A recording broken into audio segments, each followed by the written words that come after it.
Hello everyone, welcome to Moon Motors YouTube channel. আজি আপোনালোকৰ মাজলৈ লৈ আহিছো i20 Magna 2013 model bumper to bumper original পেইণ্টৰ আছে ইঞ্জিন বডি সিল পাব ইয়া সাৰ্ভিস হিষ্টৰী পাই যাব নগা ৰেজিষ্ট্ৰেচনৰ গাড়ী হয় ইয়া ৰানিং হৈছে only 55000 জেনুইন আছে ৰানিং আপোনাৰ টায়াৰ প্ৰফাইলটো আপোনাৰ 80 to 90% পাব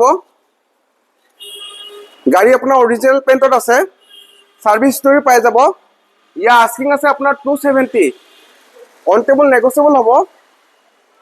গাড়ীখন ফাইনান্সতো ল'ব পাৰিব আহকচোন ইয়াৰ ইন্টাৰ প্ৰফাইলটো চাও চাৰিটা পাউণ্ডো পাব এডজাস্টেবল মিৰৰ পাব পাৱাৰ ষ্টিং পাব এসি হিটাৰ ৰানিং কন্ডিশন আছে মিউজিক সিস্টেম পাই যাব লেদাৰ সিট কভাৰ লাগি আছে ইয়াৰ ৰানিং হৈছে আপোনাৰ 55000 এবিএসও পাব গাড়ীখন যদি কাৰোবাৰ পছন্দ হৈছে স্ক্ৰিনত দিয়া নাম্বাৰত কন্টাক্ট কৰিলে হ'ল